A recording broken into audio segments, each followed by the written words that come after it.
Ladies and gentlemen, boys and girls, welcome back to the Mixed Martial Arts channel. I am here today for a prediction video for you guys of UFC 314, Alexander Volkanovski versus Diego Lopez. I'm going to start with the main event, make my way down the card, giving you my prediction for every single fight on the card, and we will hopefully get a better prediction rate today than we did in last week or the week before. I've had a pretty rough run recently, but pay-per-views, I usually go quite well. So I'm very excited to get into this. We're going to jump straight into it. If you want a particular fight, not breakdown, prediction, you can check the chapters along the timeline below, and that will take you to whatever part of the video you are looking for the specific prediction you are after. So let's get straight into it with the main event of Alexander Volkanovski versus Diego Lopez.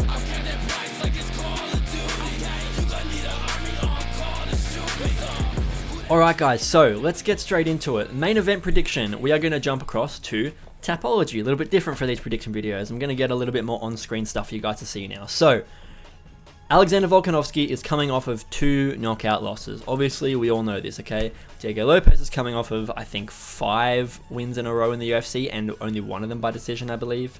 We can double check that right now. Diego has had 5 UFC wins, 2 by decision. Ige and Ortega were both by decision, obviously. But the guy is a monster. He has proven his just how dangerous he is many times before, and against good competition too. We just saw Pat Sabatini completely shut down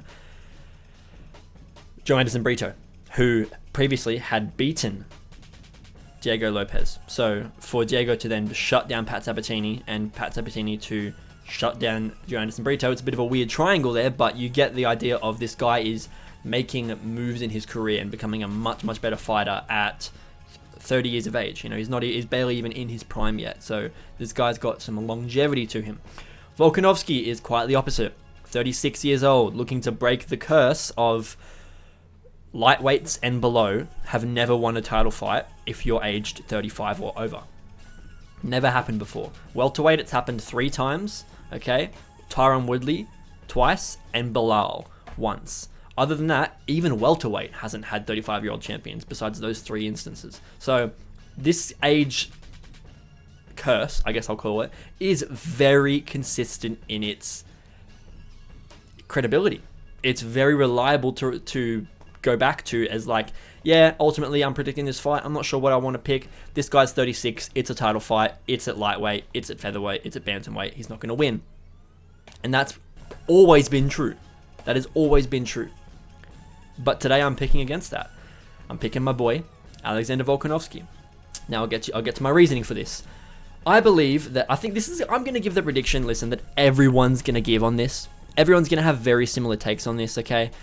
Everyone's going to say Volkanovski is way too good over a long period of time throughout the fight. He's very hard to go to a decision with and beat. He's impossible to go to a decision with and beat. In fact, only Holloway and Islam could be arguments against that. Holloway being that people think it was a robbery, and the Islam fight because they went neck and neck and Islam beat him technically. I still think he won that fight. Irrelevant. Diego Lopez is quite the opposite. The longer the fight goes on, the more you get worried. Is he going to gas out? Is he going to have the abilities? Is he going to slow down in an attempt to keep his energy? And is that going to lose him some rounds? And we've never seen him in 5-round fights. Maybe earlier in his career, we've seen Diego Lopez. I can double check that for you right now. But I don't think he's ever been in a 5-round fight. And if he has, I don't think he's ever gone 5 rounds. That's probably what I should say. So, nope. There we go. There's a 5-round fight, and it went to a split decision, but he lost.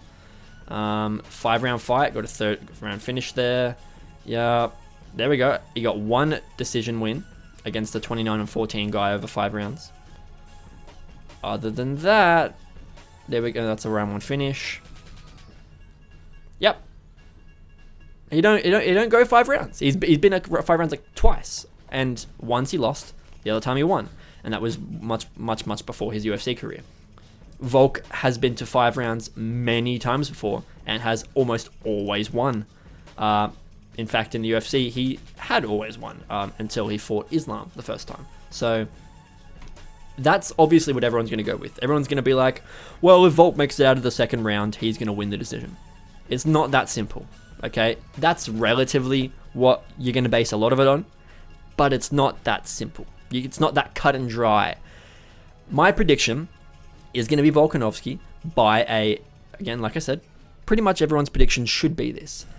Round 4 or 5, TKO or decision. Okay? And if Diego Lopez wins, he probably wins in the first 3 rounds by finish. That's what most people are going to say. But it's for reasons other than gas tank, which is what everyone's going to say. I think it's more than just gas tank, and it's fight IQ.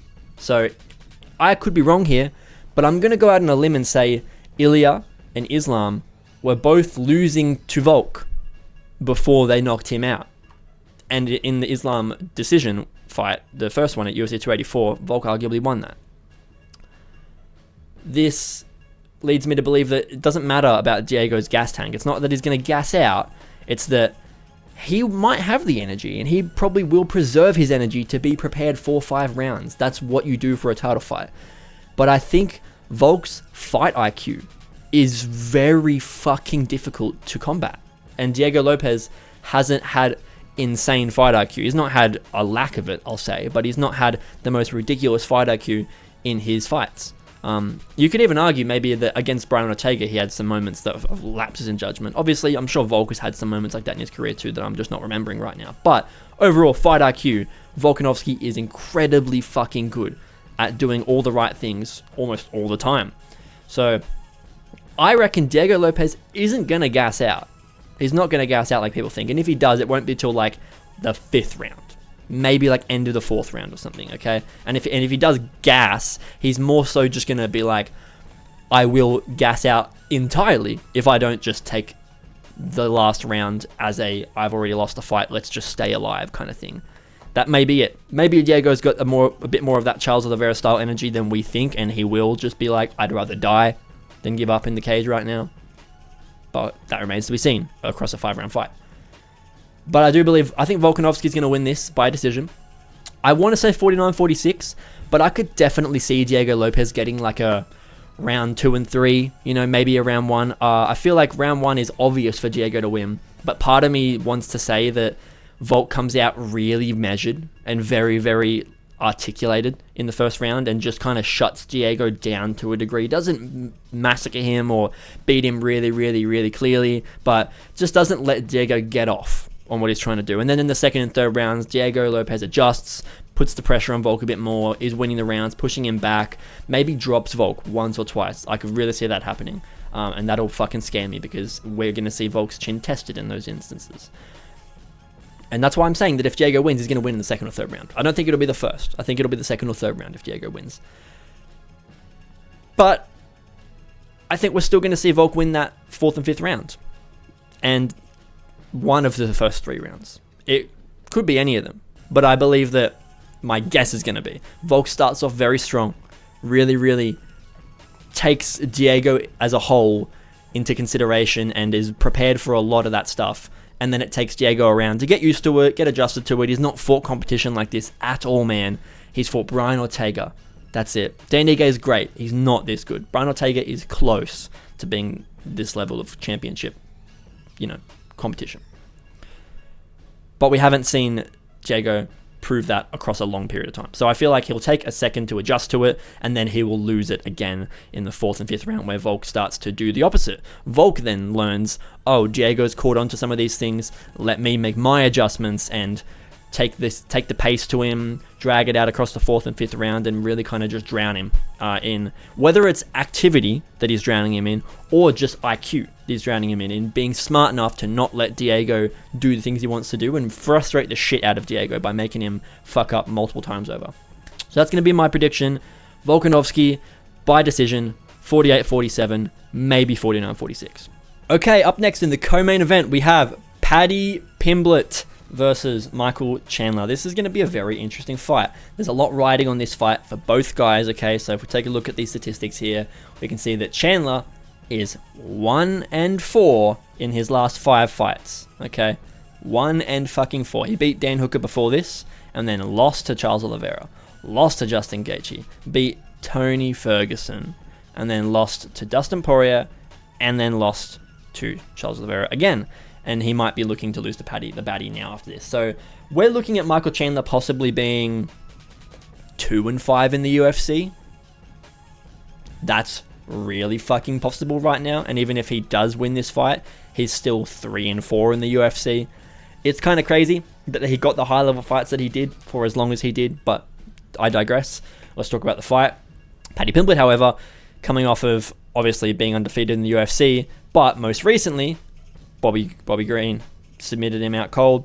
Really, really impressive performance. Bobby Green is very good talent in this division, okay? Recently, we've seen Bobby fall off a bit of a cliff, obviously, including this performance that Paddy had against him, but Bobby is not no one, okay? He's not no one. And Tony Ferguson before that obviously went to a decision with him. You could argue that their Tony Ferguson performances are very, very different, and that could be something to go off. They have a common opponent there, but you're diving into very, very particular parts of the prediction there, and they've got such different fight styles as well, Paddy and Michael, that it's kind of hard to use that reasoning without having a lot of flaws in it.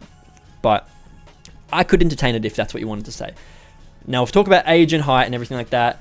Michael Chandler is almost 39. Is he going to be 39 by the time this... No, he's going to be like a week away from being 39 by the time this fight happens. Holy shit. I thought he just turned 38. That's crazy. And Paddy's just turned 30. Only just turned 30. This fight, he was still 29 years old. So he's still coming into his prime. Chandler is definitely dropping out of it right now. Paddy is 2 inches taller than him, and he's got 1.5 inches of reach over him. Very solid. Paddy's got the advantage in all the areas, statistics-wise. Obviously, I could pull up the stats and look at their like strike outputs and stuff like that, but I'm not going to bother going that deep into the statistics. Just height, reach, and age is pretty big ones to take note of. Chandler's recent performances have been really fucking questionable, man. These 2 fights, I want to say, he cheated a shit ton in. I know that he cheated in like these 2 fights as well, I believe. This one he did. I can't remember if he cheated against Charles the first time.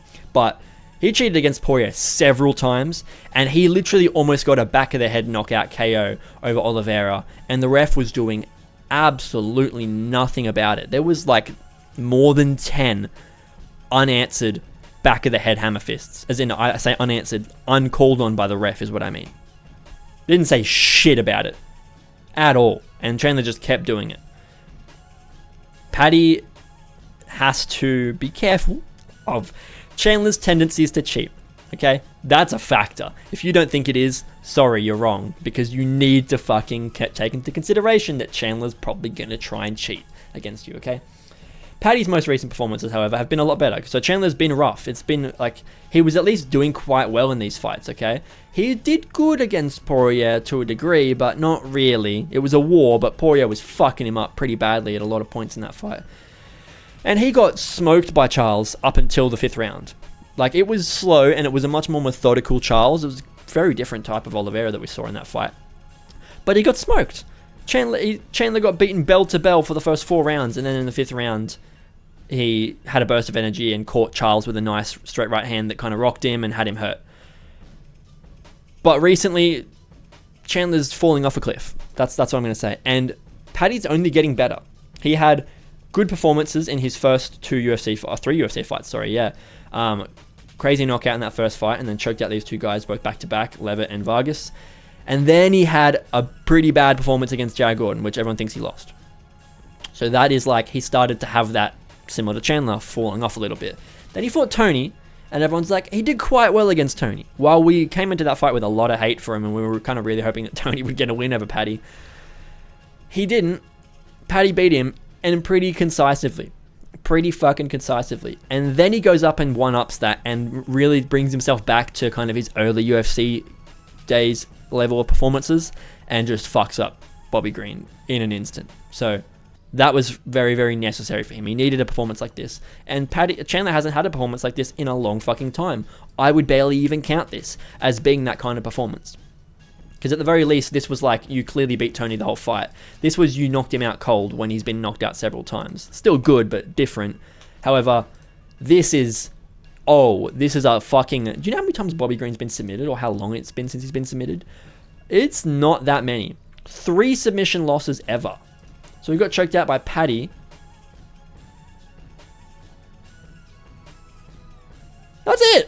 That's it, bro. It was early as fuck in his career for the rest of it. Toe hold and a rear naked choke. He ain't been submitted in the UFC ever.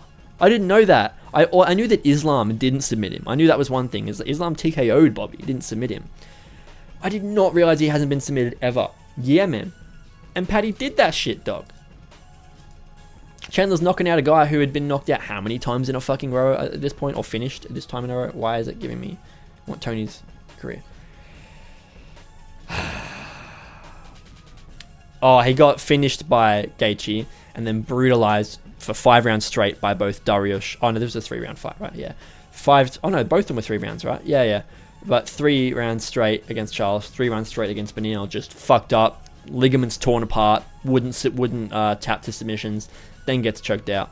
Then gets knocked out, then he gets choked out, and then he gets choked out again. So, to be fair to Chandler, actually, I would like to fucking backtrack this a little bit. He's the only guy that knocked out Tony.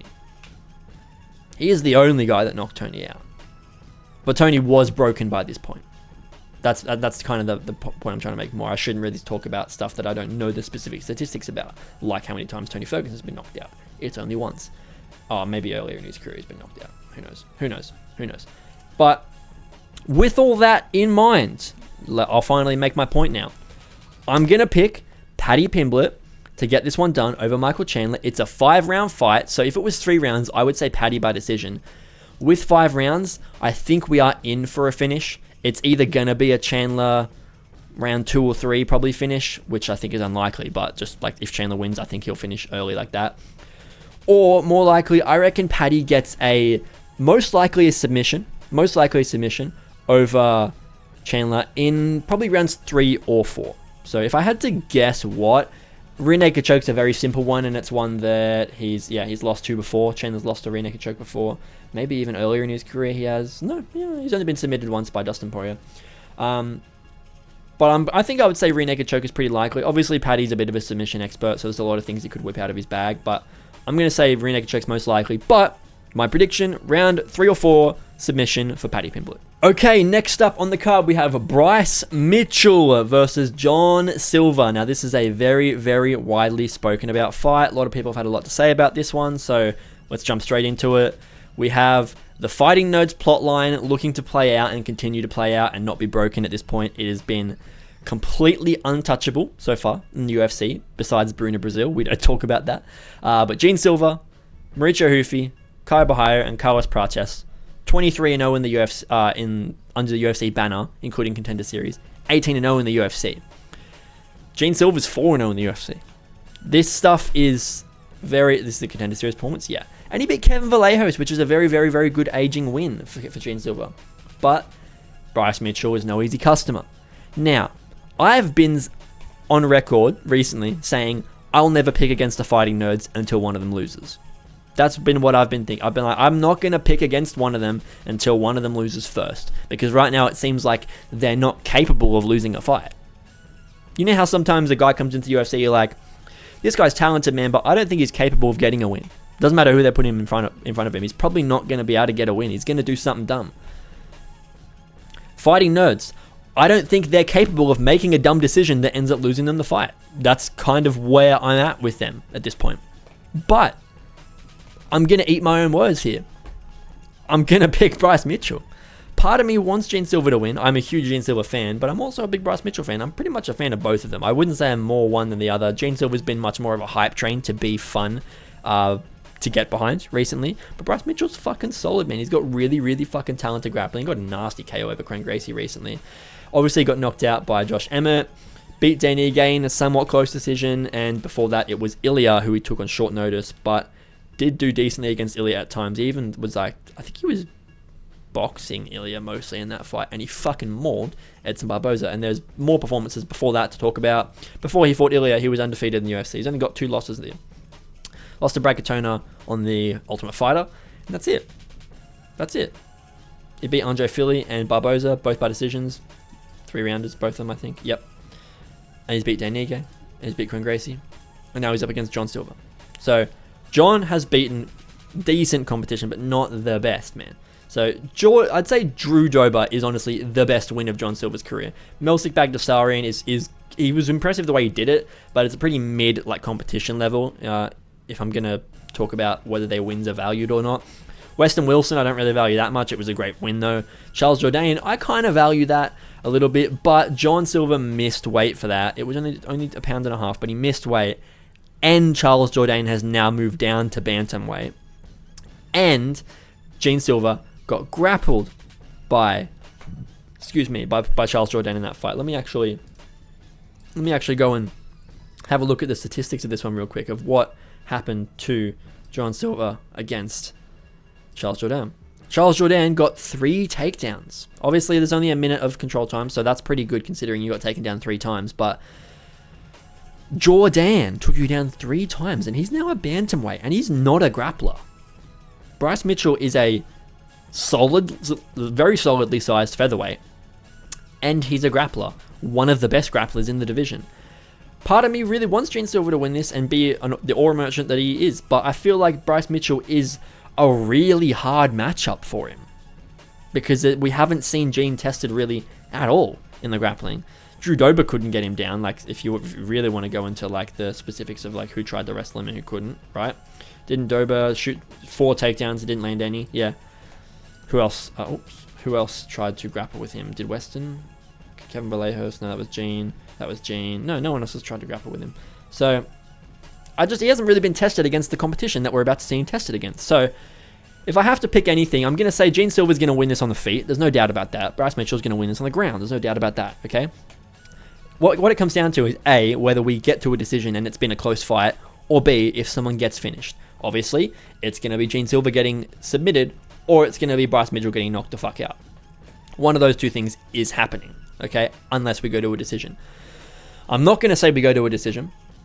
If we do go to a decision, I kind of feel like we could see Gene Silva maybe be smart against Bryce Mitchell and just kind of shut him down a bit and put together the right kind of weapons to just not let Bryce get a bunch of control time and really force him down. But I don't think that's likely. That's just if I see Gene Silva winning. It's going to be a knockout, but that's pretty possible. However, most likely Bryce would win a decision if it goes to one. And furthermore, Bryce is probably going to submit him. So I'm going to say Bryce Mitchell gets this one done by... I'm going to go round 2 submission. I don't know what.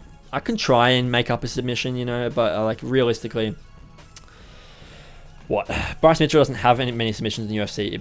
Any submissions in the UFC, except for the twister.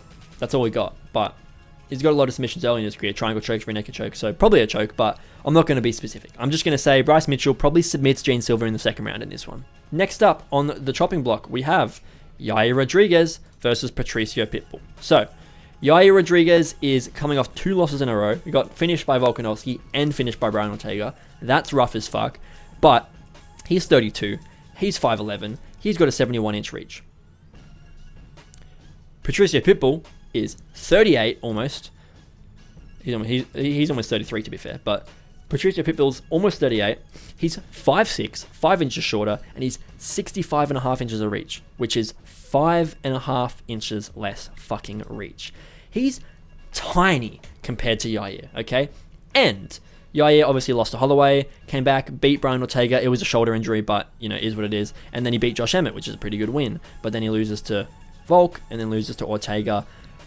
Patricio Pitbull had just lost to Sergio Pettis, who is not a big guy. Let me say that.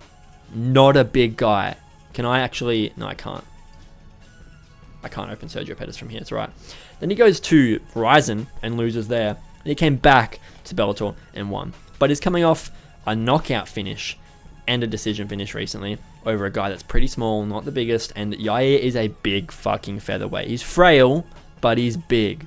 So... Look, these predictions are pretty accurate if you can ask me. I think I'm going to say the same thing. I feel like I'm going to go here with... I'm going to go with Yair by decision. I reckon he gets this one over Patricio. Maybe 29-28. I could see Patricio getting... he's not a shit fighter at all, don't get me wrong. And if Patricio does win, he probably does finish Yair. Probably by a knockout. That'd be my guess. That would be my guess. But I'm going to go ahead and say Yair probably gets this one done by a decision, 29-28. Maybe uses some grappling against Patricio if he isn't doing that well in the striking. I can't really see that being the case, but if it is, I could see Yair whipping out a little bit of awkwardness, kind of stuck in a bottom guard position, still hurting Pitbull, making it tiring for him in all areas kind of thing. But Yair's frail, so got to be careful with what kind of positions he gets himself stuck in, especially something like I just mentioned, bottom position. But I'm going to say Yair Rodriguez, 29-28 decision win over Patricio Pitbull. Okay, moving on, we have Nikita Krylov versus Dominic Reyes. Now, this one is a bit more of an interesting fight. Not more interesting is probably a bad way to describe it. It's one that has a bit more complexities to it, is what I'll say. Reyes is currently coming off of his 4-fight losing streak to John Jones, then to Jan, then to Yuri, then to Ryan Spann. He beat Justin Jacoby, knocked him out. That was awesome. Had a very lackluster performance against Anthony Smith, but he did beat him, and Anthony kind of just gave him nothing to do except ground and pound him because Anthony wouldn't get up and he just sat there defending in his classic fucking position that he's always in. But Krylov is coming off, so he lost to Ankalaev, he lost to Paul Craig by submission, then he went on a streak. He beats Gustafsson, he beats Ozdemir, and he beats Ryan Spann. That was in 2023. He's been out for, I think, over 2 years at this point. It says 2 years here, but I think it's over 2 years, maybe close to 2 years and a month by now. It worries me. He's not old, don't get me wrong. 33 is a pretty good age to be if you're going to take some time off. You're wasting your prime, but you're not going to come back and be outside of your prime if you coming back at 33 years old.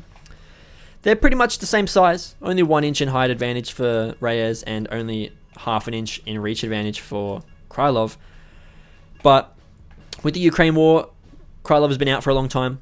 Reyes has been in there throughout that entire period. It's been 2 years. In the last 2 years, Reyes took a year and a bit break and then came back and got a finish in the last 9 months, and he's back again already.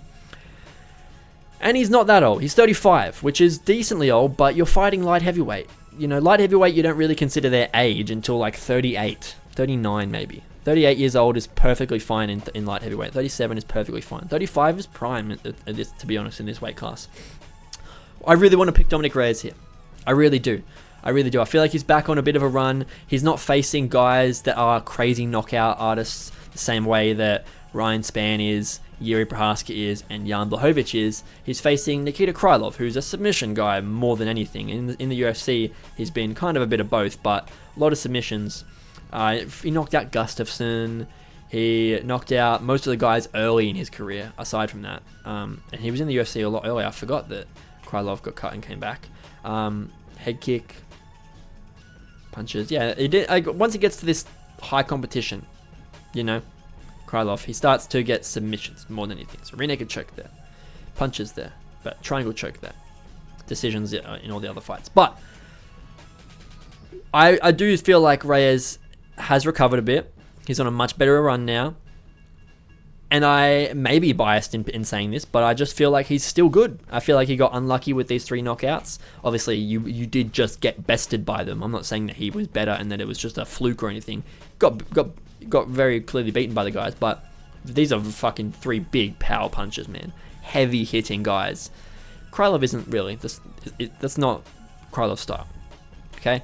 And Reyes ain't been submitted and lost before those fights. So, you know, it's not he's a good wrestler as well. I believe he's got submissions of his own. Yeah, he's got rear naked choke here. And, okay, other one was earlier on his career. But his UFC debut, he got a rear naked choke finish. Oh, no, second UFC fight, he got a rear naked choke finish. It's not outside of his wheelhouse. But it's not going to be, obviously, his weapon of choice. I'm saying that Krylov won't be able to use his weapons of choice well against Reyes. So I'm going to go ahead here and pick Reyes. It could be a decision. It's a 3-round fight, so I could see it going to a decision. I want to say knockout. If I do say Reyes knockout, it's round 1. But if Krylov doesn't get knocked out in the first round, I reckon it goes to a decision, 29-28, maybe 30-27. But I reckon Krylov probably gets a round in there, maybe gets some good grappling off.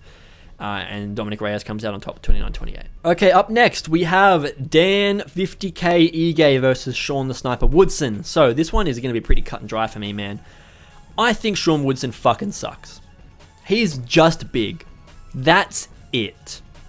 Okay? He's just big. In his last fight, I got so excited, okay? Because I will admit to this one, okay? I might be very biased in this pick because I'm a generational Sean Woodson hater. I feel like this is so bad to be rewarding this level of weight cutting in the UFC and this just terrible fight style. He just stands... He's like Alex Caceres if Alex Caceres wasn't fun. And he also had a close fight with Alex Caceres recently.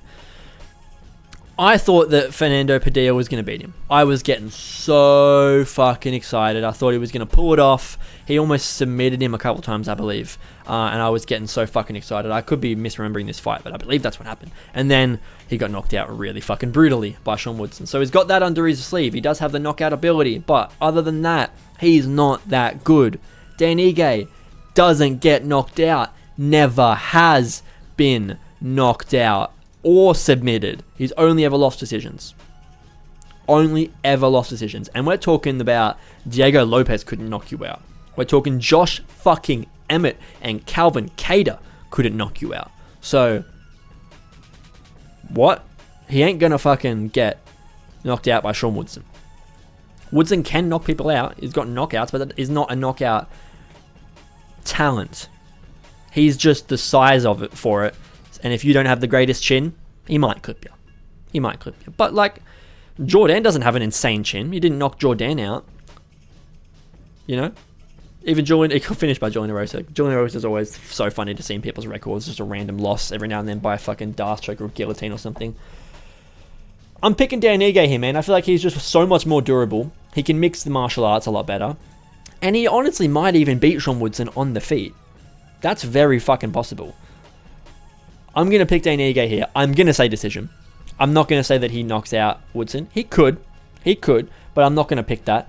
I'm going to say that he kind of probably uses the distance well, maybe has to grapple a little bit to get old man out of there, or to at least minimize the ability of Sean Woodson to just stand on the range and fucking wait for you to step into a counter. You can, if you can't tell, I dislike him a lot. I feel like Dan Ige has just got the better ability to mix stuff up, be better, have a better fight IQ, and have a good enough chin that you're not going to get knocked out by the guy. So I'm going to go ahead and say Dan Ige gets this one done by a decision. Probably 29-28. Right, guys, moving on to the next fight. We have Virna Jandiroba versus Yan Xiaonan. So as we get further down the card now, we're going to stop going into quite as much detail. We're going to go through these fights with still detail on screen and everything like that, but a bit less heavy of a breakdown. Just get through the rest of these fights and give my opinions on them, as I'm not going to sit here and yap about shit that I don't have knowledge to back up, whereas the rest of these fights I did. So I feel like Virna Jandiroba is really good. So is Yan Xiaonan. I want to pick Yan Xiaonan, but I feel like Virna Jandiroba might get this one done. My only thing would be that she's really old, but so is Yan Xiaonan. So it's kind of hard to really factor that in. She's shorter than her, but she's got better reach than Yan Xiaonan. So they kind of cancel each other out in a couple of different areas in terms of statistics. The real question is going to be whether Yan Xiaonan can answer Virna Jandiroba's grappling, which I don't think she will be able to. She couldn't do it against Zhang Wei Li, so I don't think she'll be able to do it against Virna Jandiroba. I'm going to say Virna probably just grapple fucks her like she does in every single fucking fight she has. It's kind of annoying to watch, but I bet it's going to happen again. So I'm going to say Virna Jandiroba gets this one done by a decision, 30-27. Right, next up we have Chase Hooper versus Jim Miller. Chase Hooper is the Jake Paul of the UFC at this point. Bro is just hunting down unks like it's fucking hunting season. Like that's a dumb way to say that. Hunting down unks like it's what's the term? Duck season, something like that. Some funny joke about duck hunting. I think Chase Hooper is going to beat Jim Miller here. Jim Miller's great. Oh my god, he's a huge underdog. Oh my dear god. He's 42 years old. Kind of doesn't really matter when it's Jim Miller because he wins these fights anyway. I believe he just beat Damon Jackson. Correct me if I'm wrong. Yes, he did. He guillotine choked Damon Jackson. So he's still got it, man. He got dog walked by Bobby Green at UFC 300, but he's still got that dog in him, you know? No pun intended. Chase Hooper, however, is just a fucking killer. He is hunting people down all of a sudden. He was very, very, very mixed results in his early part of his UFC career at featherweight, and then he had his Charles Oliveira moment, you know? Caceres lost. Oh, sorry, beats Daniel Tamer. Caceres lost. Beats Barrett. Steven Peterson lost. Beats Corrales, and then Steve Garcia lost. So then he moves up to lightweight. Beats Nick Fuhr. Chokes out Jordan Levitt. Chokes out Vyacheslav Borshev after knocking him down. And then armbars Clay Guida in the first round. So at this point Vyacheslav is not that old. He's kind of old though. He's 33. He's not that old, but he's sort of old. Nick Fuhr is not old either. He's 27, yeah. But Clay Guida was 42 when they fought. He's now 43. Okay. And... oh, actually, he might not have been. He might not. Yeah. Oh, no, he just turned 42 when they fought. And Jim Miller is about to be 42. He's fucking 41. He turns 42 in August. So I'm going to go with Chase Hooper here. I think it's going to be a tough fight for him. Jim Miller is very, very tricky. He has good grappling, so that's going to be hard. He's not quite as small as someone like a Clay Guida was. Clay Guida's like 5'6", I think. 5'7", yep. Whereas Jim Miller is at least 5'8". He's still small, but not as small. And he's got better reach than Clay Guida, 71 inches. Clay Guida's got 70 inches. Well, he's not that much bigger than him, to be honest. My eyes do deceive me in that way. But 74 inches of reach for Chase Hooper is okay. It's not bad. But the height is the big thing. 6'1" at lightweight is very good. 6'1" at featherweight is crazy. I can't believe he could make the weight class. At that point, we're talking Sean Woodson fucking size difference. Almost. Only 1 inch difference. But he's at lightweight now. And he's looked really good in this division, man. He looks much more full. He looks like he's not struggling as much. He looks like he's much more dominant. And I feel like Jim Miller is a little bit past his prime now. I know that's ironic to say, but I do think that he's going to be pretty decently beatable of an opponent for Chase Hooper. Maybe even a finish. I could see him submitting Jim Miller, which is a crazy thing to say, I know. I'm not going to pick that, but I could really see that happening. But I feel like Chase Hooper is going to either put it on Jim Miller enough to TKO him, or he's going to take him to a decision and kind of just outstrike him a lot. Maybe gets into some grappling sequences with him, but I'm not confident that Chase would win those. He could, but I'm not confident that he could. So I think he beats Jim Miller on the feet, to be completely honest, across 3 rounds, and gets a 30-27 pretty dominant win here over Jim Miller. Okay, guys, now we're going to just speed through the rest of them because these prelim fights are not that crazy. They're still fun fights. It's going to be a good event, don't get me wrong, but I don't have a whole lot to say about them, and some of these fighters I barely know. So we're just going to give predictions for the sake of giving a prediction for every fight. Now, Darren Elkins versus Julian Erosa, obviously I know both these guys. Elkins is a fun fighter, makes it scrap every time he gets in there, even though he's old and he has a lot of losses. He makes it fun. Erosa is also quite old, but more of a contender killer type of guy than he is a scrappy old guy. He's like a Bobby Green, you know what I mean? But submission Bobby Green instead of a knockout Bobby Green, or a striking Bobby Green is what I should say.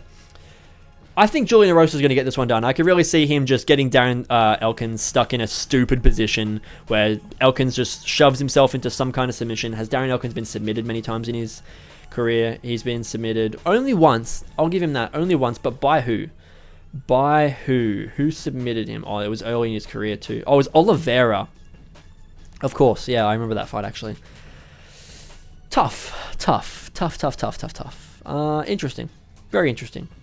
I feel like that's still going to be the case though. That's just what my brain tells me.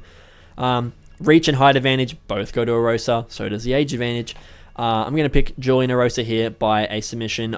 If I have to pick one, he probably gets Elkins in like maybe like a nasty arm triangle. As in like a leg arm triangle. Not a head and arm choke. Like uses his legs to put him in a triangle. That's what I mean. Yeah, I'm going to say he gets that done. Maybe in the second round. Okay, below that we have Cedric Dumas versus Marko Olajaychek. I feel like Olajaychek just got cut from the UFC. Like after fighting Shara. Pretty sure he got cut from the UFC or retired. One of those two things happened. He either retired or got cut. He's back now for some reason.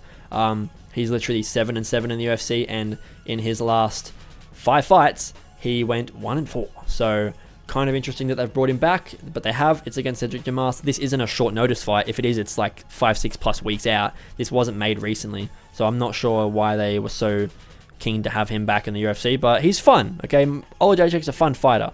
I'm thinking of Ihor Potieria, who recently got either cut or retired. I think Olajaychek still had some kind of career, looking to end his career moment maybe, but whatever. He's doing really badly anyway, is my point.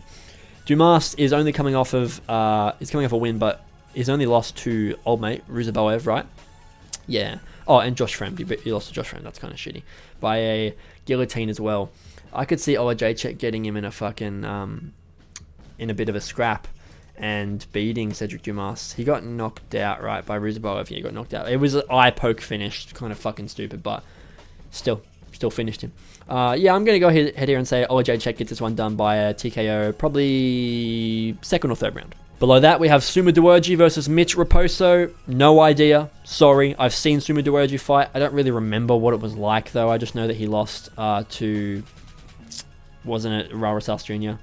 Did he fight Raul Rosas at UFC 306? No. That was a different Asian guy. That was Aori Chileng. That's really fucking racist of me. This is the fight that I saw recently. Arguably beat Charles Johnson in a really close decision. I'm remembering now, actually. A lot of people were very upset about that one. Mitch Raposo, however, is 0-1 in the UFC. Okay. Oh, he lost to Andre Lima last year. Okay, interesting. Very interesting. He's got a contender series. Lost to Jake Hadley. What weight class is this? Is this flyweight? Yeah. Yeah, this is flyweight. Okay.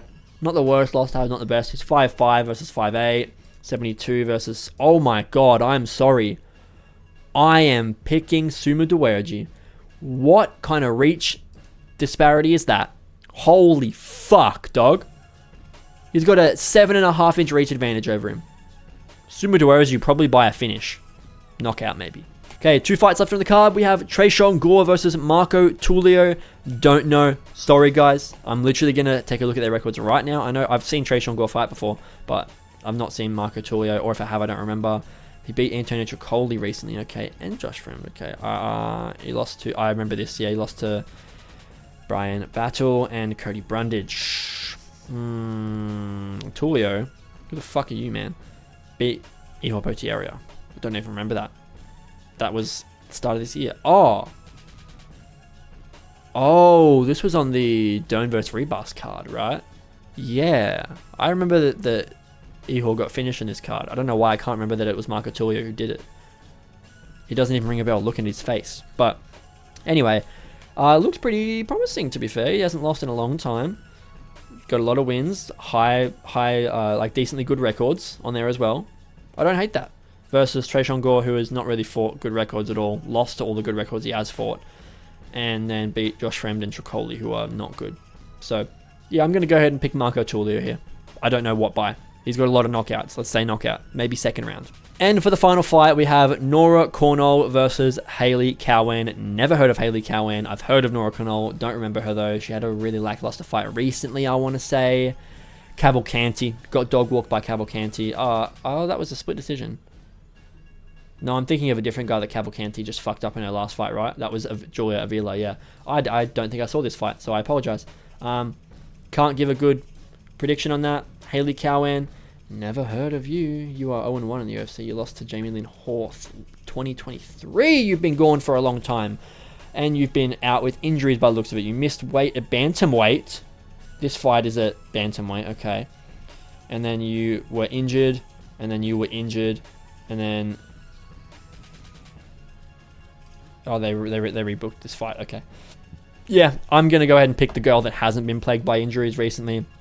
And who has fought in the UFC before. So let's go Nora Cornell.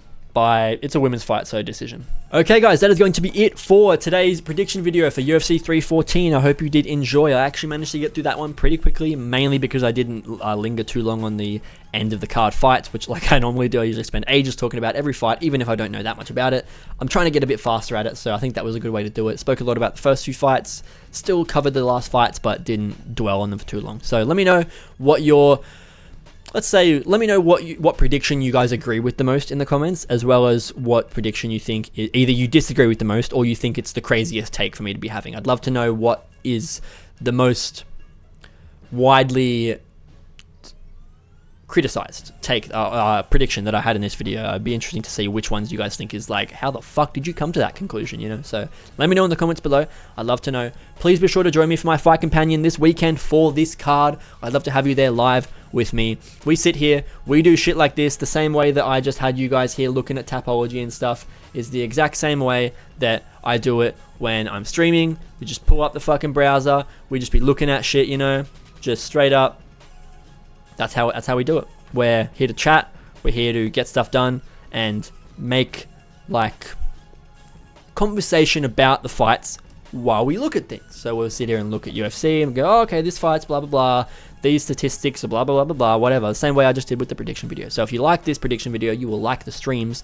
There will also be some tunes in the background, some music, and interaction with chat. So I'd love to have you guys there, and I will be watching the fights live. You can join me and get my reactions live instead of having to come and watch either the Fight Companion after the event where you go back and watch stuff, or wait for, maybe I do a reaction video every now and then for a big finish or something like that happens. I tend to make videos like that, but you can get my raw reaction and even interact with me and give input on those reactions live in the live stream. So I'd love to have you guys there. Please join me. It'll be very fun. I'd say I'll probably be live from the start of the not the early prelims, but the start of the second layer of prelims where Darren Elkins, Julian Erosa, and Jim Miller, Chase Hooper, somewhere around there. I'll go live, and I will be here for the whole main card with you guys, obviously.